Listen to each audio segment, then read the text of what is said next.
আসসালামু আলাইকুম, welcome to হালকেনস্টাইন। আজকে আমি আমার সবচেয়ে পছন্দের চারটা নোটবুক তোমাদেরকে দেখাবো, যে চারটা নোটবুক প্রত্যেকটা স্টুডেন্টের একটা টেবিলে থাকা উচিত। প্রথম নোটবুকটা হলো, এটা মার্কেটে খুব কম অ্যাভেলেবল, সেটা হলো অল সাবজেক্ট নোটবুক। এটার উপরে লেখা আছে বাংলাদেশ বিগেস্ট নোটবুক, 1000টা পেজ, 1000 পাতা না, কিন্তু এই পাশে পাশ মেলা ওটা কিন্তু 500 পেজ। এখানে হলো টোটাল 1000টা পেজ। মালটা দেখছো, মানে একটা কঠিন জাম্বো সাইজের জিনিস না। তো এখানে কী আছে দেখো, তুমি ধরো এইটা ধরে টান দিলে এখানে কিছু এক্সটেনশন আছে, এইখানে তোমার 200 পেজ। তারপর ধরো এইটা ধরে টান দিলা, এটা 200 পেজ, এটা ধরে টান দিলা, এখানে 200 পেজ, এবং প্রত্যেকটা শুরুতে মনে করো সাবজেক্ট লেখা।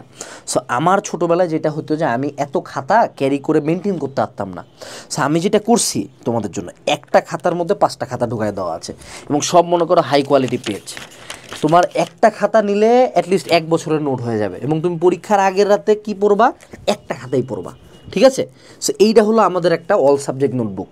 তোমার মনে করো 1 বছরের খাতা হয়ে যাবে এক জায়গায়। এবং যারা বিশেষ করে খাতা হারাই ফেলি বা খাতা মেনটেন করতে পারি না, এখন পরীক্ষার আগে কি 5টা নোটবুক পড়বা? ধরে নাও যে তুমি 3টা স্যারের কাছে ম্যাথ পড়ো, সো এই স্যারের নোট এখানে, পরের স্যারের নোট এখানে, তারপরের স্যারের নোট এখানে, সুন্দর মতো তুমি এখানে ইন্ডিকেশন পেজে লিখে দিলা, দ্যাটস ইট, ডান। এটা গেলো একটা টাইপের খাতা, ঠিক আছে? দ্বিতীয় এক টাইপের খাতা আছে, এইটা হলো বাপরে বাপ, এটা একটা মাস্টারপিস ভাই মাস্টারপিস ভাই। এটা হলো একটা ইকো ফ্রেন্ডলি নোটবুক। মানে এই খাতার যা কিছু তুমি দেখতে পাচ্ছ 100% রিসাইকেল ম্যাটেরিয়ালসে তৈরি। বাট রিসাইকেল শুনে ভালো লাগে, ইউজ করে কি আসলে কেন ইউজ করব? খাতাটার পেজটার দিকে একটু তাকাও, এই যে এই দিকটাতে একটু তাকাও। এটা কিন্তু মার্জিন না, এটা লাইন স্পেস ইন্ডিকেটর। এইখানে তুমি ধরো কতগুলা লাইন লিখবা, সে লাইনটা তুমি ট্র্যাক করতে পারতেছো।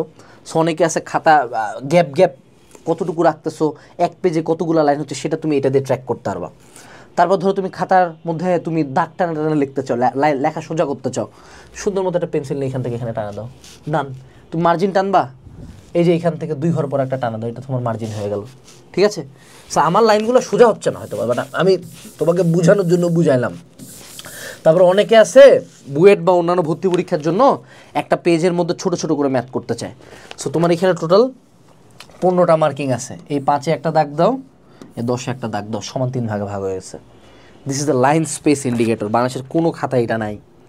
এরপর আসো, এইখানে দেখতে পাচ্ছ ছোটো ছোটো 5টা বক্স এই পেজের, এই যে এই কর্নারটাতে, এগুলো হলো রিপিটেশন ইন্ডিকেটর। মানে ধরো তুমি নোট করছো, নোটটা তুমি একবার পড়ছো, কয়বার পড়ছো ভুলে যাইতে পারো, তো সো তুমি এটা টিক মানে দিলা, হয়ে গেল, একবার পড়ছি। বা ধরে নাও যে এটা তোমার পড়া হয়ে গেছে, তোমার এখানে 2টা টিক থাকলো। বা তুমি এটাকে অন্য ট্র্যাকার হিসেবে ইউজ করতে পারো। তোমার ধরো ইম্পর্টেন্ট লিখতে চাও, তুমি এখানে একটা আই দিয়ে রাখলা। তারপর ধরো এটা তোমার উইক পয়েন্ট লিখতে চাও, তুমি বক্সের ভিতরে একটা ডাব্লু দিয়ে দিলা। মানে এই ট্র্যাকারটা, এই রিপিটেশন ইন্ডিকেটরটা তুমি যেমনি ইচ্ছা তেমনি ইউজ করতে পারবা। Plus you are saving the environment. অর্থাৎ এখানকার যত পেপার সবগুলো রিসাইকেল। অ্যান্ড লুকটাও কিন্তু ভাইয়া অস্থির একটা লুক, মানে মিনিমাল একটা লুক আছে। মার্কেটে এত সুন্দর খাতা হয় না। এটা বের করে যখন লিখবা, একটা ব্যাপার থাকবে, ঠিক আছে? একটা ব্যাপার থাকবে। গেল দ্বিতীয় টাইপের নোটবুক। তৃতীয় যেটা নোটবুক, সেটা হলো, এটা বলারই অপেক্ষা রাখে না, পৃথিবীর সব এক্সামে আসে এমসিকিউ ভাই। তো এমসিকিউ আসলে টিক মারতো, টিক তো তুমি পরীক্ষার হলে মারো না, তোমার ওটা ফিল আপ করা লাগে, রাইট? আর অনেকের আছে মাইনাস মার্কিং বেশি হয়, তাই না? ভুল উত্তর দাগায় ফেলো। সো তুমি এখানে গুনে কারেক্ট আনসার লিখতে পারবা, এমটি আনসার লিখতে পারবা, ভুল উত্তর কয়টা দাগাইছো সেটা লিখতে পারবা, তুমি কত মার্ক পাইছো অ্যান্ড ফুল মার্ক কত সেটা ট্র্যাক করতে পারবা। সো বাসায় বসে এমসিকিউ এক্সাম দেওয়ার জন্য এইটার উপরে কোনো খাতা নাই, অস্থির এমসিকিউ এক্সাম দিতে পারবা, ঠিক আছে? এটা সেরা খাতা। এবং বিশেষ করে যারা অ্যাডমিশন এক্সামে নিয়ে আছো বা সামনে এসএসসি এইচএসসি, এই খাতাটা অবশ্যই রাখবা। কখনো টিক মানে এক্সাম দিবা না, নাহলে পরীক্ষার হলে রিয়ালিটিটা বুঝবা না, ঠিক আছে? এবং আমরা কিন্তু ইচ্ছাকৃতভাবে ওয়েমারগুলার বৃত্তগুলো বড় দিছি, যাতে তুমি এইখানে প্র্যাকটিস করলে মূল এক্সামে আরও দ্রুত ছোটো বৃত্ত ফিল আপ করতে পারবা। এবং সাস্টের এক্সাম যা 5টা অপশন থাকে অনেক পরীক্ষায়, সো ওখানের জন্য আমরা 5টা অপশন পর্যন্ত রাখে দিছি, ABCDE। সো তুমি যেটা ইচ্ছে সেটা দাগো, গেল। এরপরে আসো, এটা হলো specially for DU and BUET বা যে কোনো ইঞ্জিনিয়ারিং ভার্সিটি যেখানে রিটেন হয়। ইঞ্জিনিয়ারিং রিটেনের যে খাতাগুলা, এগুলা কিন্তু দেখো, এটা হলো আমাদের একটা টিপিক্যাল খাতা, বাজারে একটা টিপিক্যাল খাতা হলো এইটা।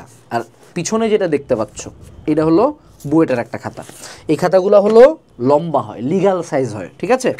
সো লিগ্যাল সাইজের খাতা বুয়েট ভর্তি পরীক্ষায় এক্স্যাক্টলি তুমি এতটুকু জায়গা পাবে, এখানে কোশ্চেনটা থাকবে, এখানে লেখা হবে। সো বুয়েট বা ডিউ রিটেনের যে খাতাগুলো হয় ওগুলোতে এই পরিমাণে স্পেস থাকে। এখন দেখো তুমি যদি সারা বছর একটা টিপিক্যাল পেজে প্র্যাকটিস করো, না তুমি ছোট করে করতে পারবা, আবার অনেক ক্ষেত্রে যদি বেশি ছোট নিয়ে ফেলো তাহলে তুমি এই জায়গাটা আবার প্রপারলি ইউজ করতে পারতেছো না। মেজরিটি অফ দ্য টাইম এই জায়গাগুলোর মাঝখান দিয়েও দুইটা কাল্পনিক লাইন চিন্তা করা হয়, তারপর এখানে লেখা হয়। এখানে শুরুতে হলো কী কী রাশি দেওয়া আছে, এখানে সূত্রটা, এখানে অ্যান্সারটা, তারপর একটা বক্স করে অ্যান্সারটা মার্ক করে দিতে হয়, দ্যাটস ইট। সো এই প্র্যাকটিসটা করার জন্য বাজারের একমাত্র প্রেপ স্টোরেরই এই খাতাটা আছে, আর কারো নাই। সো অবশ্যই এই খাতাটাও যারা ইঞ্জিনিয়ারিং আর ঢাবিতে দিবা তারা এই খাতাটা কালেকশন রাখবা। সো এই 4টা খাতা, 4টা লিটারাল নোটবুকস টিপিক্যাল নোটবুকের চেয়ে আলাদা, মার্কেটে অন্য কোথাও অ্যাভেলেবল না, একমাত্র প্রেপ স্টোরে অ্যাভেলেবল। ওদের অর্ডারের লিঙ্কটা আমি ভিডিও ডেসক্রিপশনে দিয়ে দিচ্ছি, আজকে অর্ডার করে ফেলতে পারো। একবার অর্ডার না করতে পারলেও ধীরে ধীরে অ্যাটলিস্ট খাতাগুলো অর্ডার করিও। আর ইকো ফ্রেন্ডলি নোটবুকটা 1-2 পিস অর্ডার দিও না, তুমি যে কটা সাবজেক্ট পড়ো সে কটা সাবজেক্টের জন্য একটা করে দিও। এটাকে হলো একটা মানে প্রপার টুল হিসাবে ইউজ করতে পারবা তুমি, ঠিক আছে? বান্ডেল আকারে অর্ডার দিও। এটুকু ছিল আজকের ভিডিওতে। আসসালামু আলাইকুম, টাটা।